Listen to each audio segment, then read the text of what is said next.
Hello everyone. तो हमारा next topic है सेंट्रल फोर्स मोशन। तो central force motion means suppose कर लो जैसे ये कोई पार्टिकल है, ठीक है, ये कोई पार्टिकल है जिसका मास m है, इसका ओरिजिन से डिस्टेंस है r, ठीक है, इसका ओरिजिन से डिस्टेंस है r। कोई फोर्स एक्ट कर रही है, ठीक है, वो इस r के लॉन्ग एक्ट कर रही है, ठीक है, ये इस r के लॉन्ग एक्ट कर रही है। r क्या है? उस पार्टिकल का ओरिजिन से कितना डिस्टेंस है। तो अगर कोई फोर्स, ठीक है, अगर कोई फोर्स एक्ट अलोंग आर, ठीक है, तो वो ऐसे भी फोर्स एक्ट कर सकती है, फोर्स ऐसे भी एक्ट कर सकती है, इससे फ़र्क नहीं पड़ता, बट जो फोर्स है वो अलोंग दी आर होनी चाहिए, ठीक है, ये इम्पॉर्टेंट है। तो उस फोर्स को हम क्या बोलेंगे? सेंट्रल फोर्स मोशन बोलेंगे। अब जो ये सेंट्रल फोर्स मोशन होता है ये आपके पास होगा 2D में, ठीक है, ये हमारे पास 2D में प्रेजेंट होता है, ठीक है। अब उसके बाद अगर हम 2 डायमेंशनल की बात कर रहे हैं, ठीक है, 2D में मोशन हो रहा है, तो काइनेटिक एनर्जी किसके इक्वल हो जाएगी? काइनेटिक एनर्जी 2 डायमेंशनल में होती है हाफ mb। अब अगर हम, क्योंकि r की बात कर रहे हैं, ठीक है, इसका x एक्सिस के साथ एंगल कितना है? थीटा। तो अगर हम r थीटा की बात करें मींस हम प्लेन पोलर कोऑर्डिनेट्स की बात करेंगे, तो काइनेटिक एनर्जी को प्लेन पोलर कोऑर्डिनेट्स में हम कैसे लिखते हैं? r dot square plus r square theta dot square, ऐसे लिख सकते हैं, ठीक है। अब यहाँ पे काइनेटिक एनर्जी हमारे पास ये आ गई है। अगर हमने लैग्रैंजियन फाइंड करना हो तो L किसके इक्वल होता है? T माइनस V के। तो L हो जाएगा kinetic energy plus potential energy, ठीक है, kinetic energy minus potential energy, ठीक है, क्योंकि V सिर्फ R पे ही डिपेंड करेगा, ये थीटा पे डिपेंड नहीं करता है। क्यों? क्योंकि हमने बोला है कि फोर्स सिर्फ एक्ट अलोंग R के अलोंग होगी तो वो सिर्फ R पे ही डिपेंड करेगी, ठीक है। तो force depends upon only R सिर्फ फोर्स सिर्फ R पे डिपेंड करेगी। अब अगर हम फोर्स और पोटेंशियल का फॉर्मूला देखें तो force equal to minus dV/dr होती है, ठीक है। तो पोटेंशियल यहाँ से क्या आ जाएगा? Minus F.dr। अगर फोर्स R पे डिपेंड कर रही है तो पोटेंशियल भी क्या करेगा? R पे ही डिपेंड करेगा। ये भी फॉर्मूला याद रखना, ठीक है। तो हमारे पास L ये आ गया है। अब उसके बाद अगर हमने इस L में अगर आप देखोगे, ठीक है, इस L में अगर हम देखें क्या ये T पे डिपेंड कर रहा है? क्या आपको कहीं किसी भी टर्म में T दिख रहा है? किसी भी टर्म में T नहीं है। तो L क्या है? Not depend upon L, depends upon L। अगर हमारे पास L में T प्रेजेंट नहीं है, इसका क्या मतलब है कि एनर्जी क्या हो जाएगी? कंजर्व हो जाएगी। तो सेंट्रल फोर्स मोशन में हमारे पास क्या होती है? एनर्जी कांस्टेंट होती है, ठीक है। तो ये बहुत ही इंपॉर्टेंट पॉइंट है। हमने कंजर्वेशन लॉज वाले चैप्टर में किया था कि एंगुलर मोमेंटम कब कंजर्व होगा, एनर्जी कब कंजर्व होगी, लीनियर मोमेंटम कब कंजर्व होगा। अगर L में T प्रेजेंट नहीं है तो हमारी एनर्जी क्या हो जाएगी? कंजर्व हो जाएगी। तो जब भी सेंट्रल मोशन होगा एनर्जी क्या मिलेगी आपको? कांस्टेंट मिलेगी, वो टाइम के साथ चेंज नहीं करेगी। अब इसमें एक और टर्म है R, क्योंकि पोटेंशियल में R वाली टर्म आएगी ही आएगी, ठीक है, और R डॉट भी प्रेजेंट है। अब यहाँ पे थीटा डॉट तो है, क्योंकि इसमें तो कोई थीटा वाली टर्म नहीं आएगी। तो L में अगर हम देखें थीटा डॉट तो है बट थीटा प्रेजेंट नहीं है, ठीक है। अगर थीटा प्रेजेंट नहीं है तो करली L बाय करली थीटा करोगे वो ज़ीरो हो जाएगा। अगर कहीं भी ये ज़ीरो हो जाए इसका क्या मतलब है कि थीटा क्या है? एक साइक्लिक कोऑर्डिनेट है। थीटा क्या है? एक साइक्लिक कोऑर्डिनेट है, ठीक है। अगर थीटा साइक्लिक कोऑर्डिनेट है, ठीक है, तो हम क्या निकाल सकते हैं? थीटा के करॉस्पॉन्डिंग जो मोमेंटम होगा वो क्या हो जाएगा, कंजर्व हो जाएगा। यही हमने किया था, इसके करॉस्पॉन्डिंग जो मोमेंटम है वो क्या हो जाएगा, कंजर्व हो जाएगा। ये क्या हो जाएगा, कंजर्व हो जाएगा। अब पी थीटा, ठीक है, पी थीटा हम कैसे निकाल सकते हैं, करली एल बाय करली थीटा डॉट। तो थीटा डॉट के साथ डेरिवेटिव करो, इस टर्म में है, बाकी सारी टर्म जीरो हो जाएंगी। तो 1/2 m, ठीक है, आर स्क्वेयर, फिर 2 टाइम्स थीटा डॉट, 2 के साथ 2 कैंसिल, तो पी थीटा क्या आ गया है, m r square theta dot, और ये क्या आया है, कांस्टेंट आया है, ये कांस्टेंट है, ठीक है। अब अगर हम सिर्फ l को देखें, ठीक है, अगर हम l को देखें, इसमें हमारे पास क्या आया है, थीटा क्या होता है, थीटा एक एंगल है, तो जो उसके करॉस्पॉन्डिंग मोमेंटम आएगा वो भी क्या होगा, एंगुलर मोमेंटम ही होगा, ठीक है, क्योंकि ये एंगल है तो इसके करॉस्पॉन्डिंग जो ये आएगा ये क्या होगा हमारे पास, क्योंकि हमने बोला था मोमेंटम कंजर्व हो जाएगा। अब ये लीनियर मोमेंटम होगा कि एंगुलर मोमेंटम होगा वो हमें नहीं पता, तो यहाँ पे हमारे पास अगर एंगल है तो उसके करॉस्पॉन्डिंग कौन सा मोमेंटम कंजर्व होगा, एंगुलर मोमेंटम ही कंजर्व होगा। तो यहाँ पे एल, ठीक है, यहाँ पे आप लिख सकते हो एंगुलर मोमेंटम कंजर्व हो जाएगा, ठीक है। तो एंगुलर मोमेंटम को हम एल से डिनोट कर देते हैं, ठीक है। तो यहाँ पे हमारे पास एल क्या हो जाएगा, कंजर्व हो जाएगा। आप यहाँ से भी देख सकते हो कि आपके पास यहाँ पे थीटा प्रेजेंट नहीं है। आप, क्योंकि अगर हमने एंगुलर मोमेंटम को कंजर्व करना हो तो हम कैसे करते हैं, रोटेशन करते हैं, ठीक है, एक्स एक्सिस के अलोंग रोटेशन भी कर सकते हैं। अगर एक्स एक्सिस के अलोंग रोटेशन करोगे, अगर एल कांस्टेंट रहा है, एल इनवेरिएंट है, तो हम बोल देते हैं कि एल एक्स कंजर्व हो जाएगा। सिमिलरली अगर वाई के अलोंग रोटेशन करते हैं, अगर ये हमारे पास इनवेरिएंट है तो एल वाई कंजर्व हो जाएगा। अगर जेड के अलोंग रोटेशन कर रहे हैं, ये हमारा क्या है, कांस्टेंट है, या फिर इनवेरिएंट रह रहा है, तो जेड एल जेड हमारा कंजर्व हो जाएगा। अब इस टर्म में एफ थीटा है ही नहीं, आप थीटा को कुछ मर्जी चेंज कर लो, ठीक है, थीटा को कुछ मर्जी रखो, आपके पास देखो जैसे थीटा प्लस 2 पाई कर दिया आपने, ऐसे रोटेशन की है, अगर आप थीटा डॉट निकालोगे तो क्या हो जाएगा, वो थीटा डॉट ही होगा, ठीक है। यहाँ पे थीटा वाली को टर्म प्रेजेंट है ही नहीं, तो थीटा को जितनी मर्जी चेंज कर लो, जितना मर्जी आप रोटेशन कर लो, तो एल तो आपका इनवेरिएंट ही रह रहा है, तो हमारा जो टोटल एंगुलर मोमेंटम है वो क्या हो जाएगा, कंजर्व हो जाएगा। अगर टोटल एंगुलर मोमेंटम कंजर्व है तो मैं इस क्वांटिटी को एल के इक्वल लिख सकती हूँ, ठीक है, इसको मैं एल के इक्वल लिख सकती हूँ। तो ये भी एक बहुत इंपॉर्टेंट टर्म आई है हमारे पास। एल किसके इक्वल आ गया है, m r square theta dot, यहाँ से थीटा डॉट की वैल्यू आ सकती है l by m r square, ठीक है। ये बहुत ही इम्पॉर्टेंट रिजल्ट है, ये सेंट्रल फोर्स मोशन में बहुत यूज़ होता है।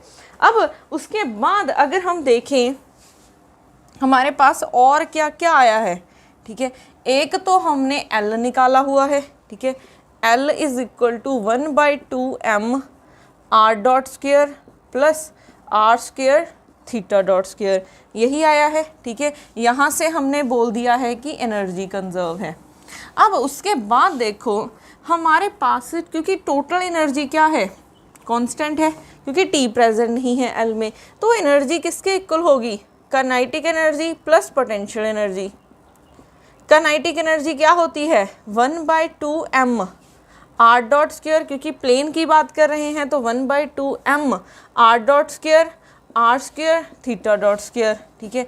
पोटेंशियल कितना है, v ऑफ r, यही माना है हमने पोटेंशियल। अब हम थीटा डॉट की वैल्यू पुट कर दो यहाँ से, तो ये बन जाएगा 1/2 m r dot square plus r square, theta dot की वैल्यू है l by m r square, ठीक है, फिर प्लस v ऑफ r। तो यहाँ से क्या आई है एनर्जी की value, r dot square plus r square, यहाँ से l square by m square r 4, ठीक है, प्लस v ऑफ r। तो यहाँ से आ गई है 1/2 m आर डॉट स्क्वेयर, ये कैंसिल हो जाएगा, 2 आ जाएगा, plus l square by m square r square, ठीक है, प्लस वी ऑफ आर। तो यहाँ से देखो E is equal to multiply कर दो 1/2m r dot square plus फिर आ जाएगा 1/2m l square by m square r square plus v of r. एक ये कैंसिल हो जाएगा, तो E is equal to 1/2m r dot square plus l square by 2m r square plus v of r, ठीक है।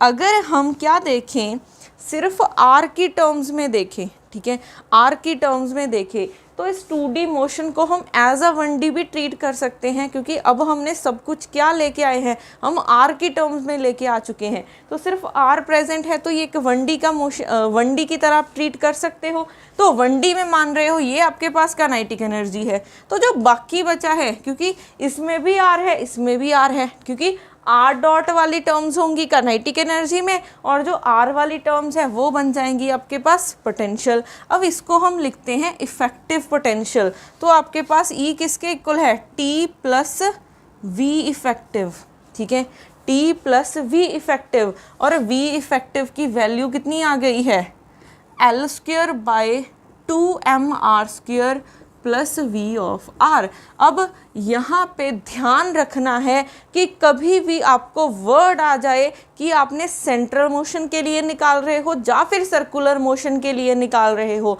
तो आपने simple we are नहीं यूज़ करना, आपने इफ़ेक्टिव पोटेंशियल यूज़ करना है, ठीक है, आपने इफ़ेक्टिव पोटेंशियल यूज़ करना है। हमने लास्ट लेक्चर्स में किया था स्मॉल ऑसिलेशंस वाला चैप्टर। स्मॉल ऑसिलेशंस में हम किसी की भी फ्रीक्वेंसी कैसे निकालते थे, रूट के डैश बाय एम, और के डैश क्या होता था, करली स्क्वेयर वी बाय करली एक्स स्क्वेयर, ठीक है। बट यहाँ पे जब भी आप पोटेंशियल गिवन हो, साथ में आपको मेंशन कर दिया कि ये सेंट्रल पोटेंशियल है, सेंट्रल पोटेंशियल के रिलेटेड आपको कुछ भी मेंशन कर दिया, तो आप कैसे निकालोगे, ठीक है। तो आप फ्रीक्वेंसी कैसे निकालोगे, तो फ्रीक्वेंसी के लिए आपने सिंपल वी नहीं यूज़ करना, आपने ये यूज़ करना है, आपको वी आर गिवन होगा, यहाँ पे पुट करो वी इफेक्टिव निकालो, तो यहाँ पे वी इफेक्टिव का डेरिवेटिव निकालना है आपने, ठीक है, यहाँ पे भी आर स्क्वेयर के साथ हो जाएगा, ठीक है। तो जब भी सेंट्रल फोर्स मोशन की बात होगी तो वहाँ पे हम सिंपल वी नहीं, वी इफ़ेक्टिव की बात करेंगे। तो ये भी बहुत ही इम्पोर्टेंट रिजल्ट है, ठीक है। तो हमने अब तक पहले आपको थीटा डॉट की वैल्यू याद रखनी है, एल क्या होता है ये याद रखना है, एल में यहाँ पे माइनस वी ऑफ आर होता है, ये भूल गए, ये याद रखना है। फिर आपके पास टोटल एनर्जी ये हो जाएगी, ठीक है।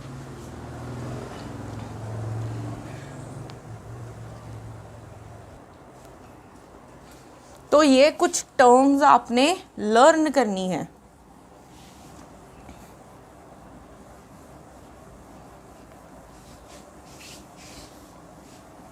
अब इसके रिलेटेड हम, ठीक है, कि सेंट्रल फोर्स में हम एंगुलर फ्रीक्वेंसी कैसे निकालेंगे, उसके कुछ फॉर्मूले करते हैं। कुछ क्वेश्चंस करते हैं, ठीक है, वहाँ से आपको क्लियर हो जाएगा। जैसे आपके पास क्वेश्चन नंबर फर्स्ट है, अ प्लैनेट ऑफ मास, ये वीडियो चल रही है, yes, a planet of mass m moves in a circular orbit of radius r0 in the gravitational potential v of r हमें गिवन है -k/r, where k is a positive constant,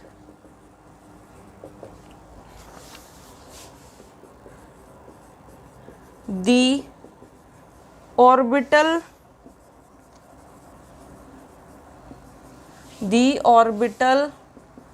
angular momentum of the planet is, options given है, A option given है 2r0 km, B option given है √2 r0 km, C option given है r0 km और D option given है √r0 km।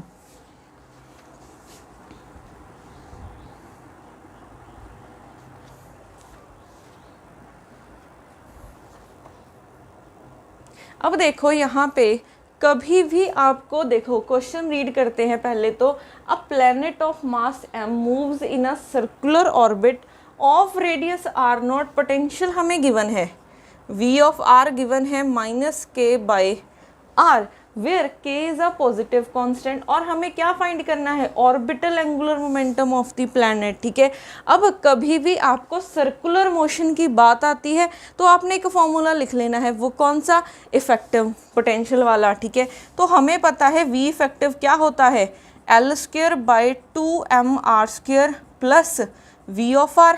ठीक है, तो value आ जाएगी v इफेक्टिव की L²/2mr² -k/r। ठीक है, यही बन जाएगी। अब यहाँ पे देखो, कभी भी अगर आपको सर्कुलर मोशन वाला कुछ भी गिवन है कि सर्कुलर ऑर्बिट में मूव कर रहा है, तो आपने इफेक्टिव पोटेंशियल निकालना है, उसका डेरिवेटिव, क्योंकि इक्विलिब्रियम पे क्या होता है, उसका डेरिवेटिव इक्वल टू 0 होता है, क्योंकि इक्विलिब्रियम वो पॉइंट है, ठीक है, इक्विलिब्रियम वो पॉइंट है जहाँ पे हमारे पास जो टोटल फोर्सेस हैं वो 0 हो जाती हैं, फोर्स 0।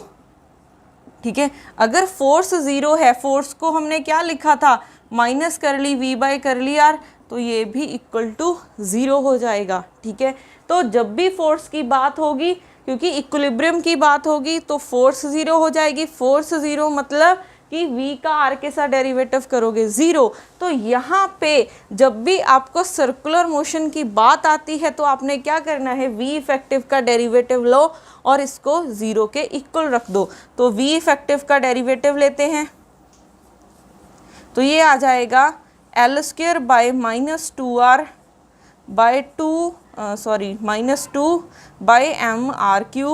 फिर -k-1, ठीक है, r²।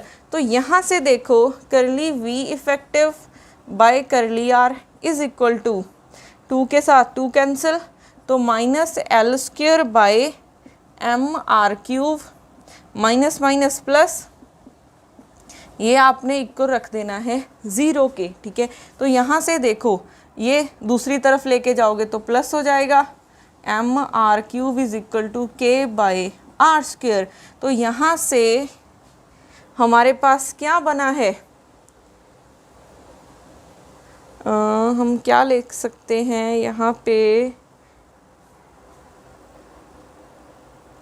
ओके, तो यहाँ पे क्यूब बना है और यहाँ पे r² बना है, तो यहाँ से L² की वैल्यू क्या आ जाएगी, m मल्टीप्लाई कर दो, r³ साथ में k है डिवाइडेड बाय r², ये कैंसिल हो जाएगा, एक पावर बच जाएगी, तो mr k, क्योंकि ये हम r is equal to r0 पे निकाल रहे हैं। ठीक है, r is equal to r0 पे निकाल रहे हैं। r0 पे क्यों, क्योंकि जो सर्कुलर ऑर्बिट है, ठीक है, वो क्या है, r0 रेडियस के साथ मूव कर रहा है। ठीक है, एक प्लैनेट मूव कर रहा है सर्कुलर ऑर्बिट में जिसका रेडियस कितना है, r0, तो यहाँ पे सब जगह आपने क्या डाल देना है, r0। ठीक है, वो तो आप एंड में भी डाल सकते हो, उसकी कोई वो नहीं है ज़्यादा प्रॉब्लम। तो यहाँ से आ जाएगा mr0 k। ठीक है, तो ऑर्बिटल एंगुलर मोमेंटम कितना आ गया है, यहाँ से ऑप्शन डी करेक्ट हो जाएगी। ठीक है, तो ऐसे आप किसी का भी एंगुलर मोमेंटम निकाल सकते हो। तो एंगुलर मोमेंटम आपको कहाँ से निकालना है, ये माइंड में रखना है कि V गिवन होगा, इफेक्टिव पोटेंशियल निकालो, इक्विलिब्रियम की बात कर रहे हो तो force zero means derivative R का ज़ीरो के इक्वल हो जाएगा। तो यहाँ से हम एंगुलर मोमेंटम निकाल सकते हैं। ठीक है,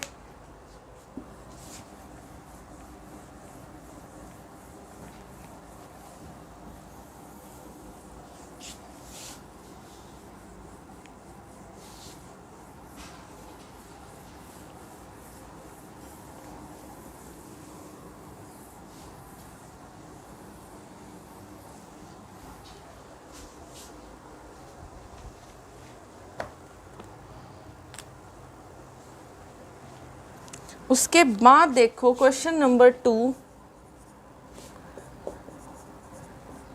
टू पार्टिकल्स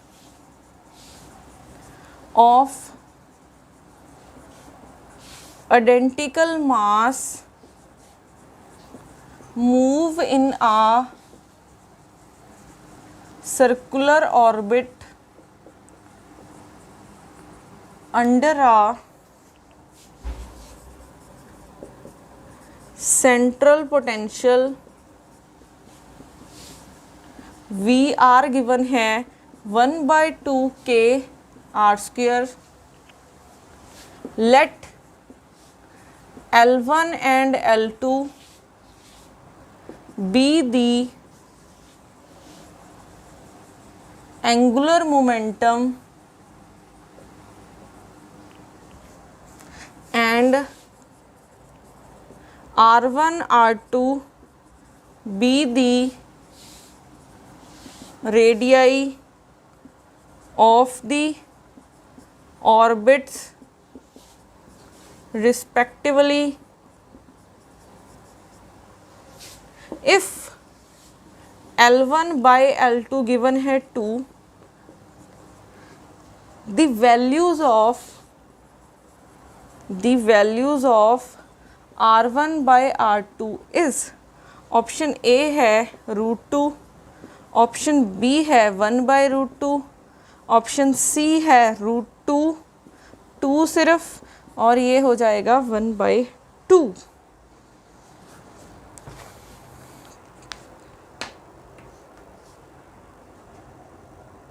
तो यहाँ पे देखो टू पार्टिकल्स है जिसका आइडेंटिकल मास है, move in a circular orbit under the central potential, ये गिवन है।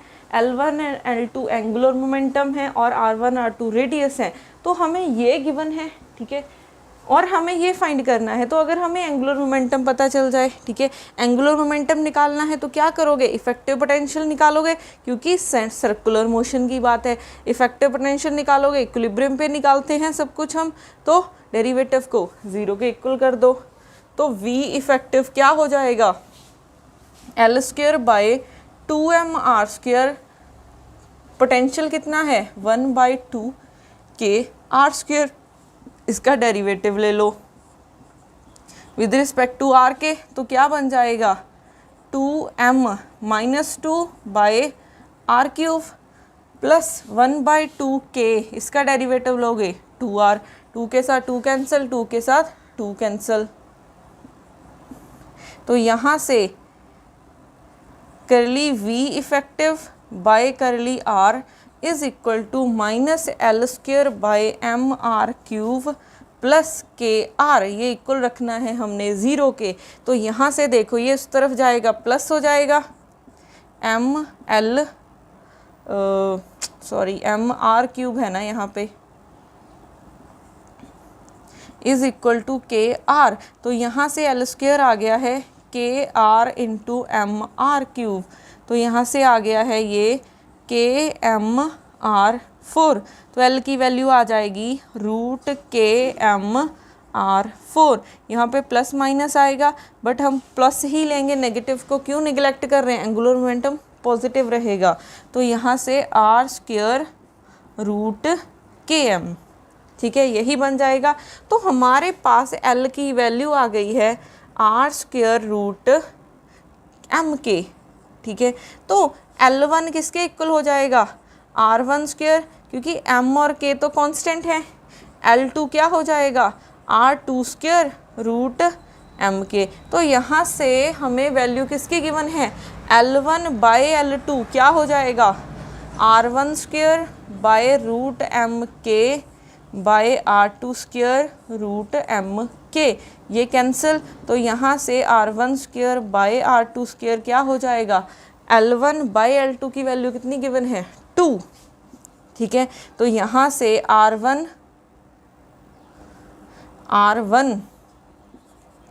बाय R2 क्या हो जाएगा, ये रूट आ जाएगा। तो हमारे पास ये बन गया है, तो ऑप्शन ए क्या हो जाएगा, करेक्ट हो जाएगा, ठीक है। तो कभी भी एंगुलर मोमेंटम निकालना है तो ये स्टेप्स आपने रिपीट करने हैं।